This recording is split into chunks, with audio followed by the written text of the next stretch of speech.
సమస్తాన్ని సృజించి 7వ రోజు. ఏ రోజు? 7వ రోజు. చెప్పండి అందరూ. నిద్రపోతున్న వాళ్ళు చెప్పండి. అందరూ మెలకుగానే ఉన్నారు. దేవుని స్తోత్రం. హల్లెలూయా.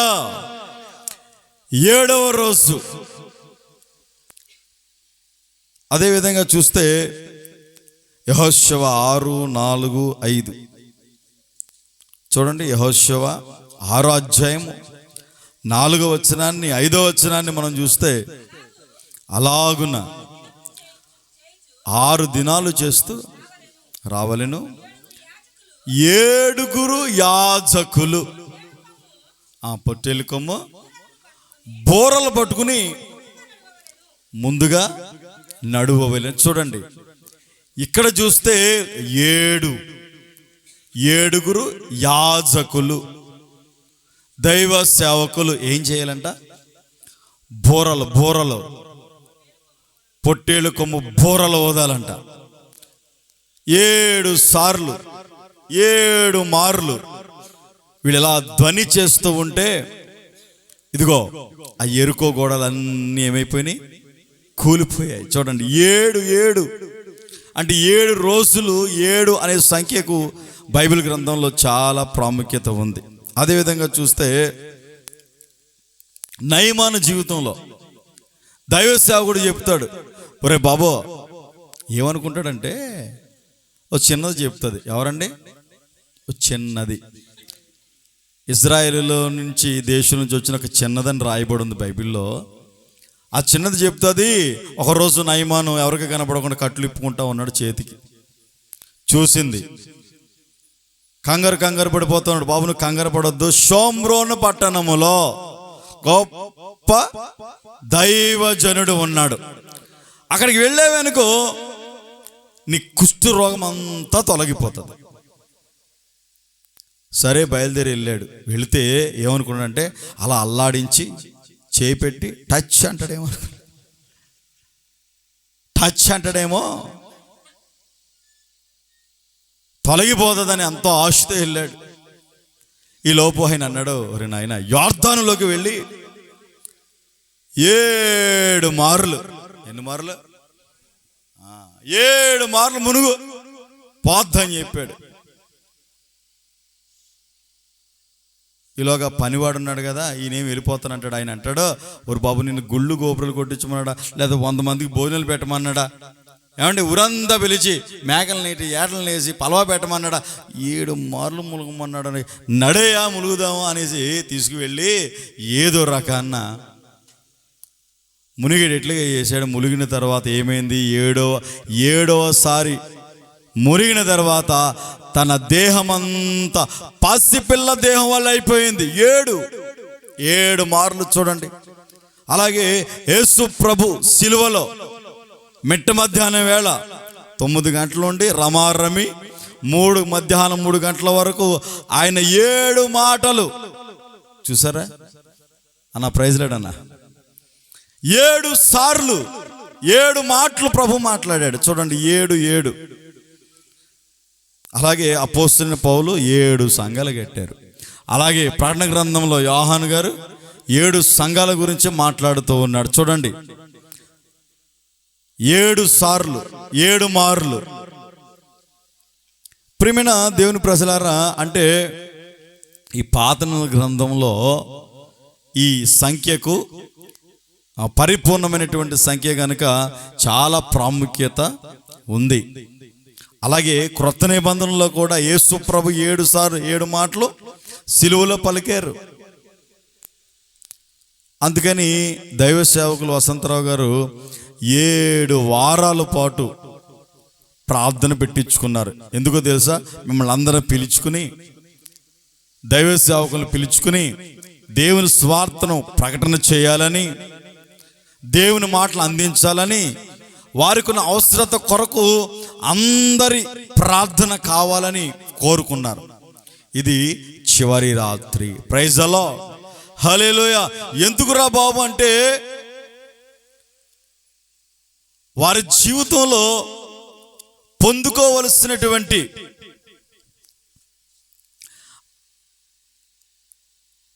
అవసరత, అక్కర తీర్చబడినట్లుగా ఈ ప్రార్థనా కొడుకులు ఖర్చు పెట్టి మరి ఆయన ఏర్పాటు చేసుకున్నారు. నిశ్చయముగా ఈ విశ్వాసానికి, ఈ ప్రార్థనకు దేవుడు ఖచ్చితంగా జవాబు అనుగ్రహించునుగాక. వారు కోరుకున్న కోరికలని నా ప్రభు సిద్ధింపచేయునుగాక, ఘన కార్యాలు చేయునుగాక. హల్లెలూయా. చేస్తాడు ఆయన. సమర్థుడు, శక్తి కలిగిన దేవుడు. నేను ప్రకటిస్తున్నటువంటి నజరేయుడైన యేసు ఏమైనా చేయగలడు ఆయన. అయితే నువ్వు విశ్వసించాలి. అబ్రహాము దేవుని నమ్మెను, అది అతనికి నీతిగా ఎంచబడెను, అబ్రహామును దేవుడు ఆశీర్వదించాడు. విశ్వాసులకు తండ్రిగా పిలువబడ్డాడు. అందుకని మనకి విశ్వాసం ఉండే ఎంత ఎంత ఉండని చెప్పాడు బైబిల్లో. ఎంత అండి ఆవగించి ఎంత, దాని బ్రతుకు ఎంత, దాని విలువ ఎంత చూడండి. దేవుడు ఏం చెప్తున్నాడు? కొంచెం విశ్వాసం ఉంచు, కొంచెం విశ్వాసం ఉంచు ప్రభునందు. విశ్వసించండి. దేవుడు ఖచ్చితంగా మన జీవితంలో కార్యసిద్ధి కలుగు చేస్తాడు. మనకు కాకపోతే ఎవరు చేస్తాడండి? ఆయన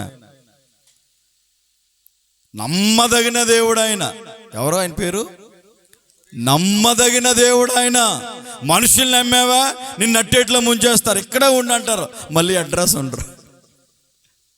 అవునా కదా? మనిషి మోసం చేస్తాడు, అబద్ధం ఆడుతాడు. ఆయన అబద్ధం ఆడుటకు మానవుడు కాదు, ఆయన దేవుడు. హల్లెలూయా, ప్రైజ్ ది లార్డ్. అందుకని మీరు విశ్వసించండి.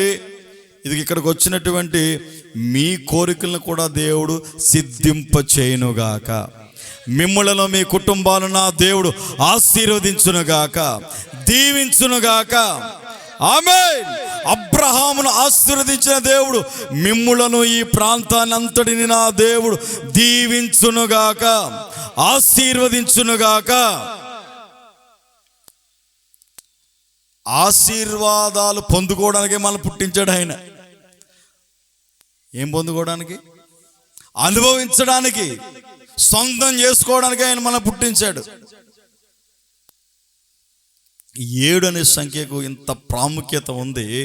ఎందుకు చెప్తున్నానంటే, మీరు కూడా మీ కోరికల నిమిత్తమై, మీరు ఆధ్యాత్మికంగా ఎదుగు నిమిత్తమై, ఇంకా విశ్వాసములో బలపడేటట్లుగా, వైరాగ్యం కలిగి ఇంకా ప్రార్థనలో బలపడేటట్లుగా మీరు విశ్వసించి ఉపవసించి ప్రార్థన చేయవలసిన అవసరత ఎంతైనా ఉంది. కడవరి దినాలలో ఏ ఒక్కరిలో ప్రేమ చల్లారిపోకూడదు.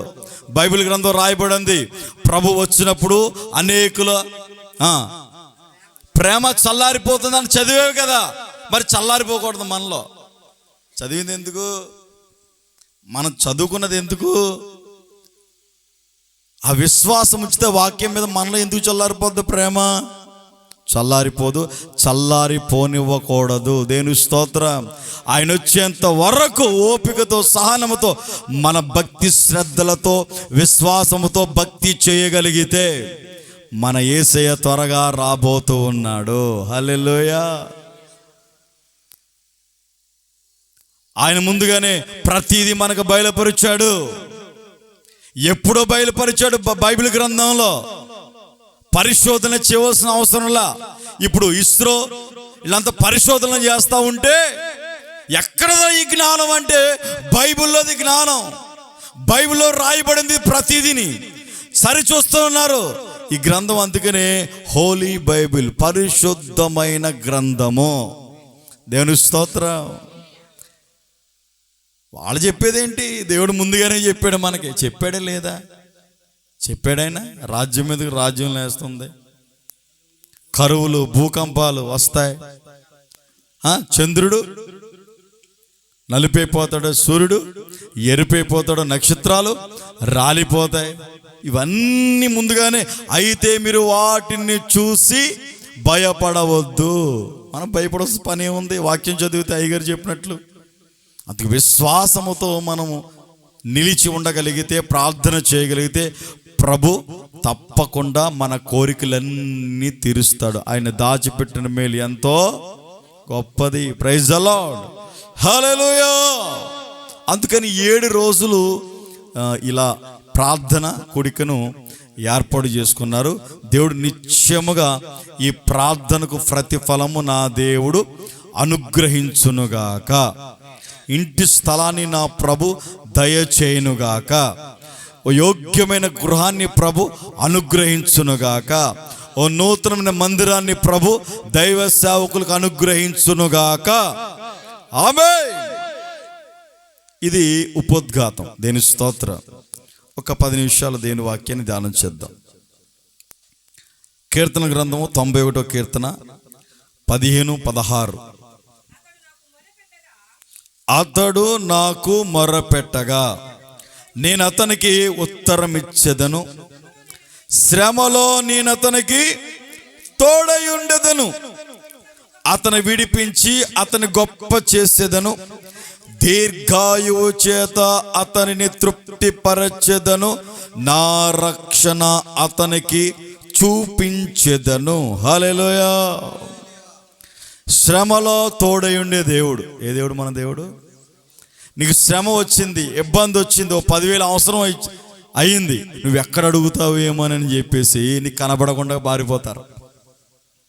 అవునా కాదా? మన రక్త సంబంధులే కానీ, మన బంధువులే కానీ, ఎవరైనా సరే నీకు శ్రమలో తోడై ఉండరు.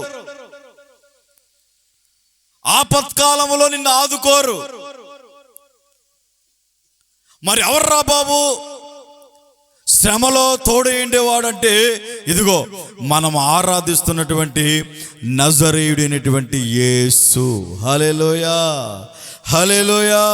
ఆయన అతడు నాకు మొరపెట్టగా నేను అతనికి ఉత్తరం ఇచ్చేదను. ఉత్తరం ఇస్తాడు, జవాబిచ్చే దేవుడు మన దేవుడు. నువ్వు విశ్వసించి నువ్వు ప్రార్థన చేయగలిగితే, మొరపెట్టగలిగితే ఆయన సమీపముగా ఉండే దేవుడు. హల్లెలూయా. చెప్పాలి హుషారుగా. ఉసూరు మంట కూడా దేవుని సన్నిధిలో హుషారుగా ఉండాలి. ప్రైజ్ ద లార్డ్, హల్లెలూయా. శ్రమలో తోడు ఉండే దేవుడు ఆయన. ఎవర్రా నిన్ను ఆదరించేదంటే? దేవుని మాట, దేవుని వాక్యం. ఇందాక అయ్యగారు చెప్తున్నారు, నేను అలా నాకు నీరసంగా ఉన్నప్పుడు, అనారోగ్యంగా ఉన్నప్పుడు ఆ పాట నన్ను బలపరిచింది. అంటే దేవుని వాక్యంలో నుండి రాసినటువంటి ఆ పదాలు, దేవుని మాట నన్ను బలపరిచింది. ఎవర్రా నిన్ను బలపరిచేదంటే? దేవుని వాక్యం, దేవుని మాట. నిన్ను నిలబెట్టేది, శక్తివంతుడిగా, ధైర్యవంతుడిగా మార్చేది. మనిషి మాటలు నమ్మొద్దు, మనుషులను ఆశ్రయించవద్దు. మనం నమ్ముకున్న దేవుడు ఎవరంటే? కనికరము కలిగిన వాడు. ఎవరండి? కనికరము కలిగిన దేవుడు, కటాక్షము చూపే దేవుడు. హల్లెలూయా, దేవునికి స్తోత్రం. ఆయన శ్రమలో తోడై ఉండే దేవుడు, అతను విడిపించి అతను గొప్ప చేసేది. ఇందులో 3 మాటలు ఉన్నాయి. విడిపించే దేవుడు, గొప్ప చేసే దేవుడు, తృప్తిపరిచే దేవుడు మన దేవుడు. హల్లెలూయా. ఒక పాపాత్మురైన స్త్రీ పట్టుబడింది వ్యభిచరిస్తూ ఉండగా. ఇజ్రాయేల్ ప్రజలందరూ ఇంతంత రాళ్ళు తీసుకొచ్చారు. ఎంతంత చెప్పండి, చెప్పండి బాబా. దేని స్తోత్రం. ఎంతంత రాళ్ళు తీసుకుని చంపడానికి తరుముతూ ఉన్నారు. ఇలా పరుగున పరుగున పరుగున పరుగున వెళతా ఉంది యేసు ప్రభు దగ్గరికి. ఆయనేమో నేల మీద ఏదో రాసుకుంటా ఉన్నాడు. ఏం చేస్తా ఉన్నాడా? దేని స్తోత్రం. రాసుకుంటూ ఉంటే యేసు ప్రభుని చూసి అందరూ ఆ రాళ్ళు పట్టుకుని అట్లా ఉన్నారు. ఎట్లా ఉన్నారు? నా వైపు చూడండి, అందరూ నా వైపు చూడండి. కాసేపు సెల్ ఫోన్లు పక్కన పెట్టేసి దేవుని వాక్యం మీద మనసు నిలపండి. దేవుని స్తోత్రం. పరిశుద్ధాత్మ దేవునికి మీరు అప్పచెప్పుకోండి. మన ఇంటికి వెళ్ళిన తర్వాత అదే పనిగా గంటడమే. దేవుని స్తోత్రం. హల్లెలూయా. దొరకదు, వాక్యము దొరకదు. 7 ఏండ్ల ఇలపై యేసు రాజ్యమేలును,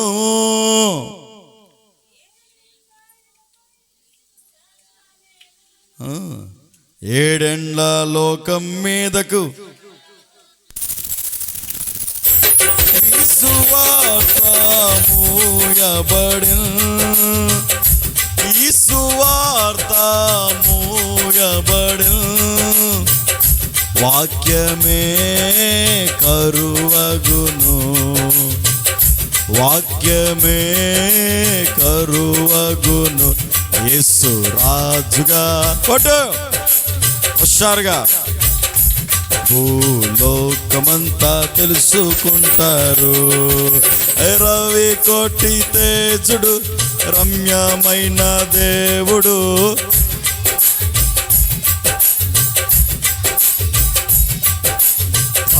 రాజుగా వచ్చుచున్నాడు. యేసు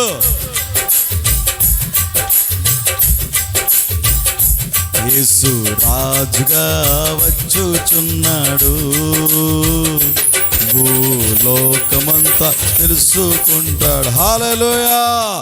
ఆయన రానంతసేపే నీకు అవకాశం. ఆయన వచ్చాడా నీకు రక్షణ లేదు, ఏం లేదు. ఆయన రానంతసేపే, అడుగు పెట్టనంతసేపే నీకు మోక్షం, విముక్తి, మారు మనసు, రక్షణ, బాప్తీసం. తర్వాత నువ్వు నమ్ముకుందామన్నా చిరచ్ఛేదం చేయించబడాలి, రక్తం కార్చాలి, ప్రభు కొరకు హతసాక్షిగా మార్చబడాలి, 666 ముద్ర వస్తుంది. అది వేయించుకుంటేనే నీకు రేషన్ ఇస్తారండి, సరుకులు ఇస్తారండి, 5G అన్నీ వచ్చేస్తా ఉన్నాయి. ప్రభు రాకడ బహు సమీపంగా ఉంది. మనము వాక్యం మీద మనస్సు నిలపాలి, దేవుని మాట మీద మనము మనస్సు నిలపాలి, వాక్యం హృదయంలో పెట్టుకోవాలి. లేకపోతే ఈ బైబిల్ గ్రంథం సువార్త మూయబడుతుంది. ఊరికనే రాలేదు పెద్దోళ్ళు పాటలు, దేని స్తోత్రం, వాక్యంలో ఉన్నదే. గనుక శ్రమలో తోడు ఉండే దేవుడు మనం నమ్ముకున్న దేవుడు. ఏ దేవుడు? శ్రమలో తోడు ఉండి నిన్ను విడిపించి గొప్ప చేసి తృప్తిపరిచే దేవుడు. హల్లెలూయా. చూడండి, యేసు ప్రభు రాసుకుంటూ ఉన్నాడు. ఆ స్త్రీ, వ్యభిచారం ద్వారా పట్టబడినటువంటి స్త్రీ ఎక్కడికి వచ్చింది?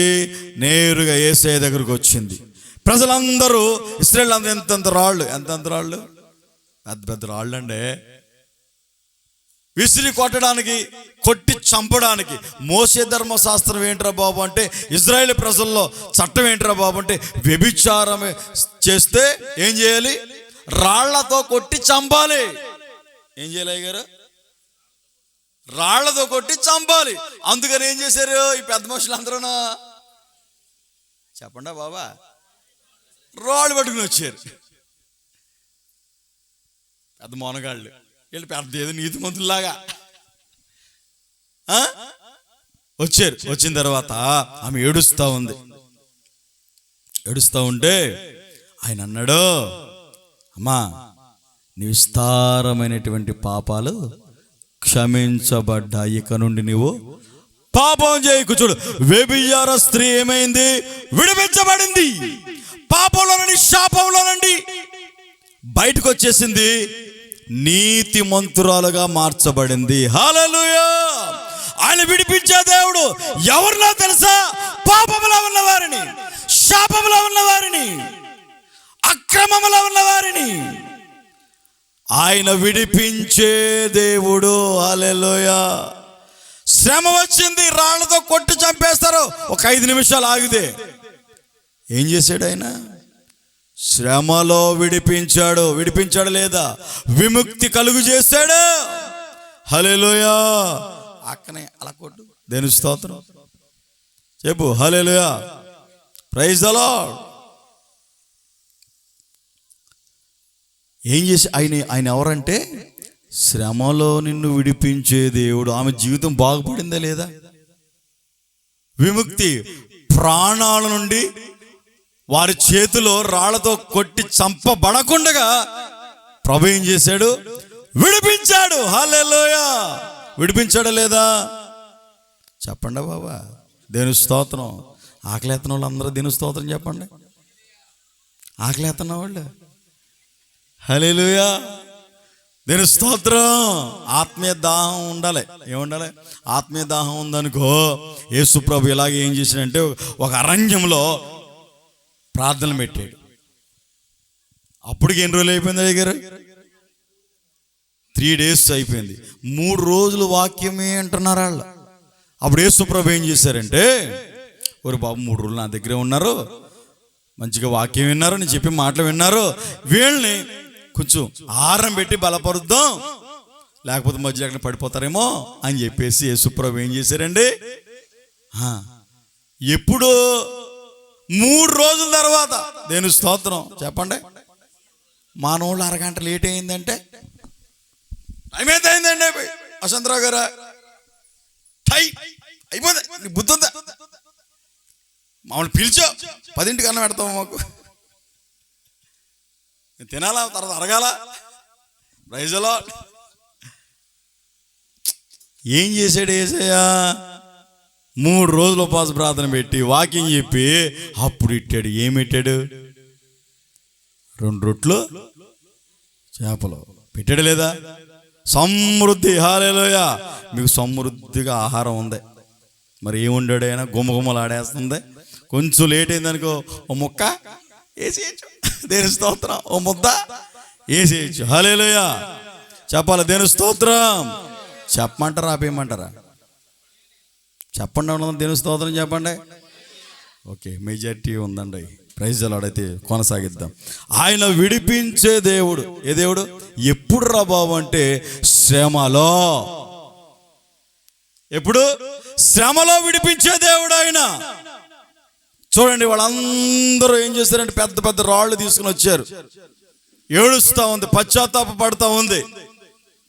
ఆయన అన్నాడు, ఇదిగో రాసి పెట్టాడు అక్కడ, ఇదిగో మీలో ఎవడైనా పాపం చేయని వాడు ఉన్నాడంటే ఆడు మొట్టమొదటిగా వేయండి, డోంట్ కేర్, నేనేం ఫీల్ అవను, వేసేయండి, చంపేయండి అన్నాడు ఆయన.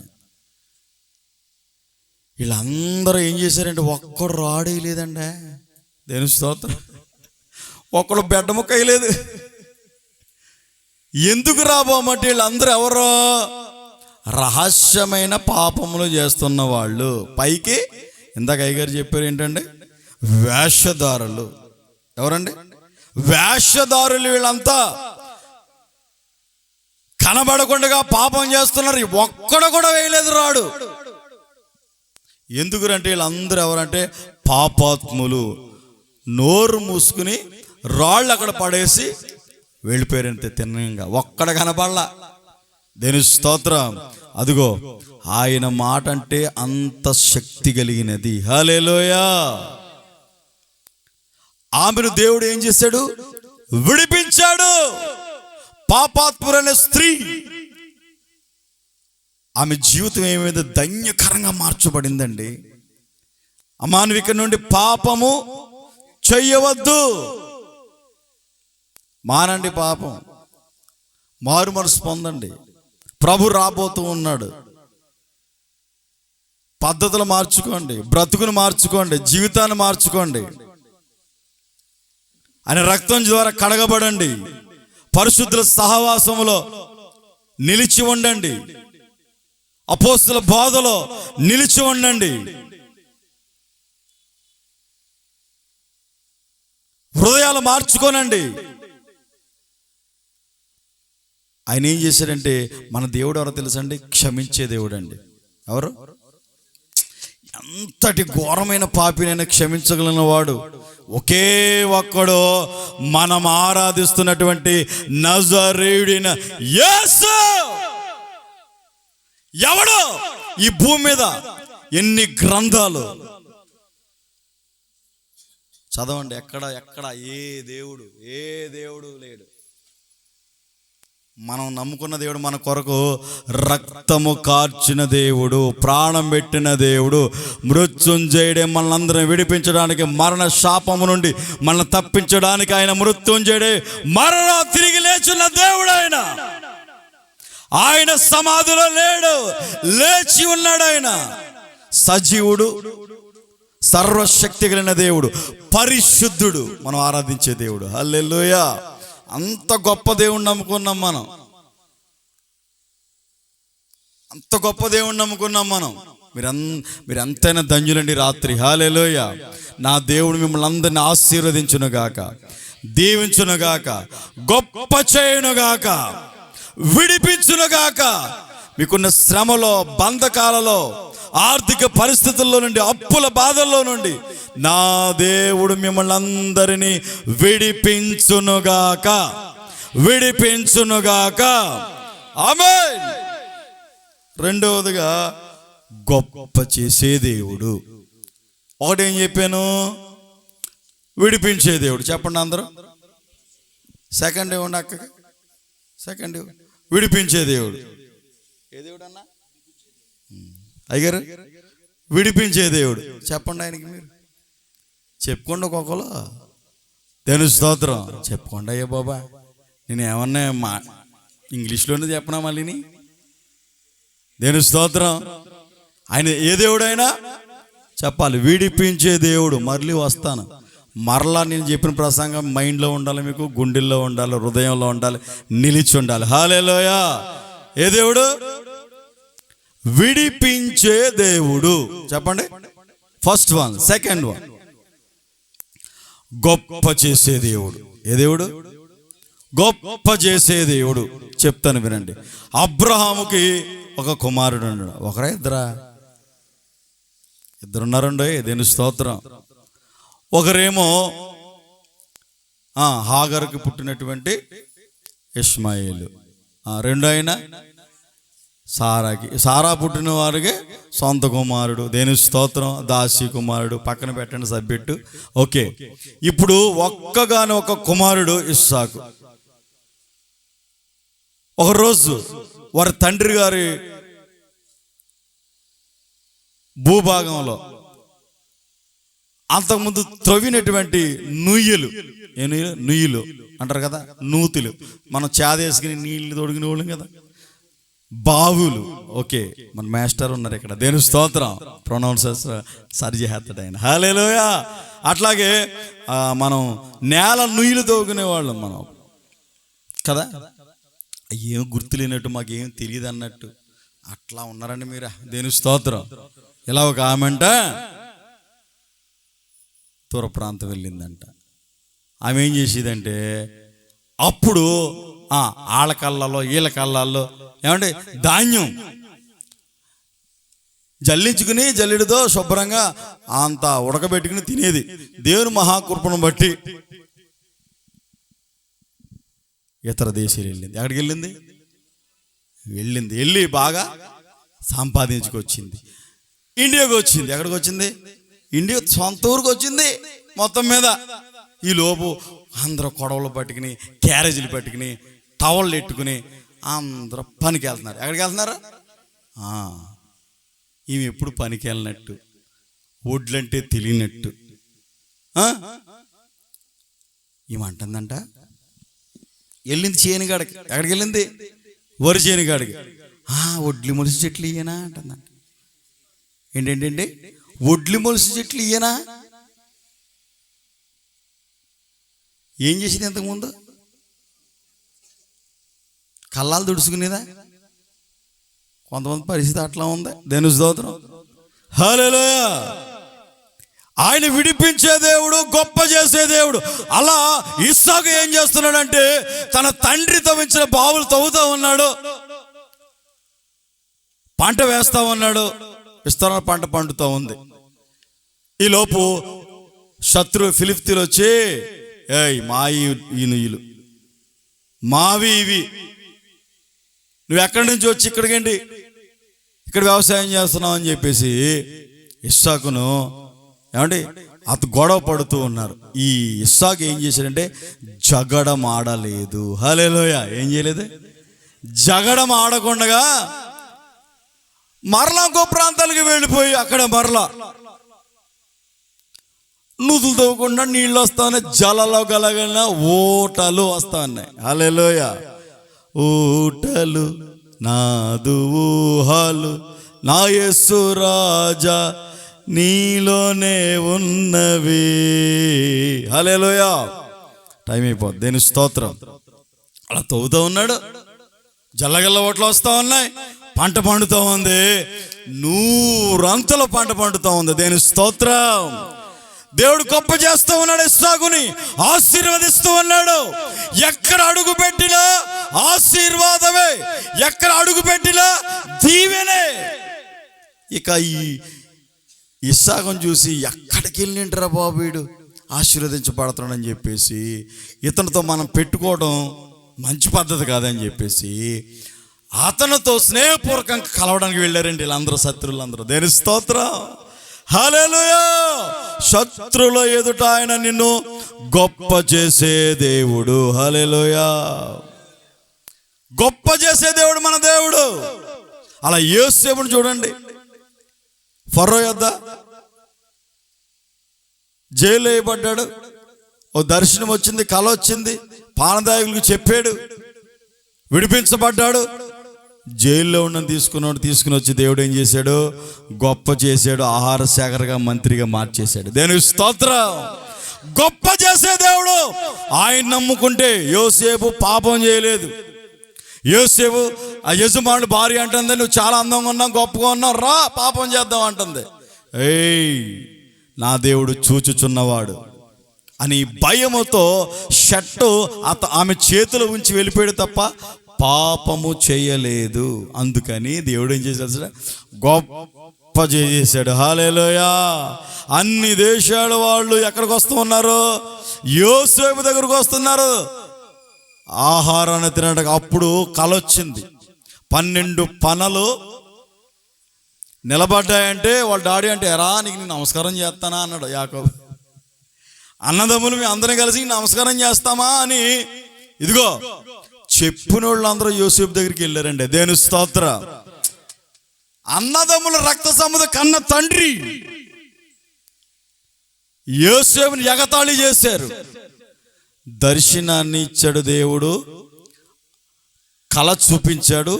అదే విధంగా దేవుడు ఏం చేశాడు? గొప్ప చేశాడు. హల్లెలూయా. గొప్ప చేశాడా లేదా?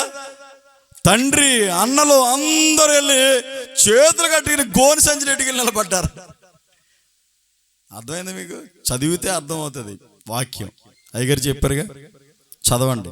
ఆదికాండం అంతా చదివితే చక్కగా వ్రాయబడి ఉంటుంది. వారందరూ గోని సంచులు పట్టుకుని నిలబడ్డారండి. వాళ్ళందరిని చూసి అయ్యో మా అన్నలు నా దగ్గరకు వచ్చారని ప్రక్కకి వెళ్ళి గోడపై కన్నీళ్ళు విడుస్తున్నాడు. బ్లడ్ రిలేషన్ కదా మరి. దేవుని స్తోత్రం. హల్లెలూయా. గొప్ప చేసే దేవుడు. పాపము చేయకుండా యథార్థంగా నువ్వు జీవిస్తే ప్రభు నిన్ను గొప్ప చేస్తాడు. హల్లెలూయా. ఏం చేస్తాడు? ఎందుకు నువ్వు గొప్పవాళ్ళు అవలపోతున్నాం మనం అంటే పాపం ఉంది మనలో. ద్వేషం, అసూయ, మత్సరం, కుళ్ళు మోకాలు ఉంటాయి. కుళ్ళు మోకాలు ఏముంటాయి చెప్పండి? కుళ్ళుకుంటా ఉంటారు. ఇటు మంచి బట్టలు వేసుకున్నాడు, ఇది ఏమి లేదురా, 10 రూపాయలు ఆస్తి లేదు వీడికి, మంచి సూటు బూటు, జేబులో పెన్న, ఆ చేతికి ఉంగరం, ఈ చేతికి ఉంగరం. అసూయ అంటే కుళ్ళండి. కొంతమందికి కుళ్ళు మొఖాలు ఉంటాయి. పాపం మనలో ఉండకూడదు.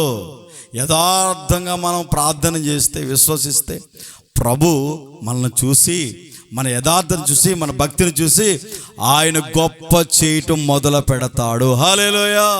నా దేవుడు మిమ్మల్ని అందరూ గొప్ప చేయునుగాక, గొప్ప చేయునుగాక, విడిపించునుగాక. ఆమేన్. మూడవదిగా ముచ్చటగా చెప్పుకుందాం, తృప్తి. ఏం చేస్తాడు ఆయన? గిన్నె నుండి పొర్లి పారేటట్లుగా చేస్తాడు ఆయన. దేవుని స్తోత్రం. తృప్తి. ఏముండాలి మనిషికి? తృప్తి ఉండాలని. కొంతమందికి ఎంత తిన్నా తృప్తి ఉండదు. నిజమండి. తిండి ఎంత తిన్నా తృప్తి ఉండదు. దేవుడు ఎంత ఆశీర్వదించినా తృప్తి ఉండదు.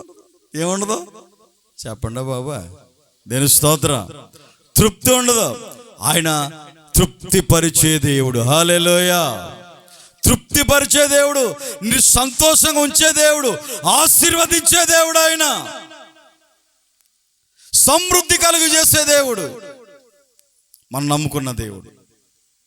ప్రియమైన దైవజనంగా దీని ప్రజలారా, మొట్టమొదటిగా శ్రమలో నిన్ను విడిపించేవాడు. చెప్పండి అందరూ, ఏం చేసే దేవుడు ఆయన? నిన్ను విడిపించే దేవుడు. రెండవదిగా గొప్ప చేసే దేవుడు. మూడవదిగా తృప్తిపరిచే దేవుడు. అబ్బా నాకు చాలు, మంచి ఇల్లు ఇచ్చాడు దేవుడు, మంచి పిల్లల్ని ఇచ్చాడు, నా పిల్లలకు మంచి ఉద్యోగాలు ఇచ్చాడు, నాకు మంచి బైక్ ఇచ్చాడు, ఏమండి నాకు మంచి ఉద్యోగం ఇచ్చాడు. తృప్తిని కలుగు చేసే దేవుడు ఆయన.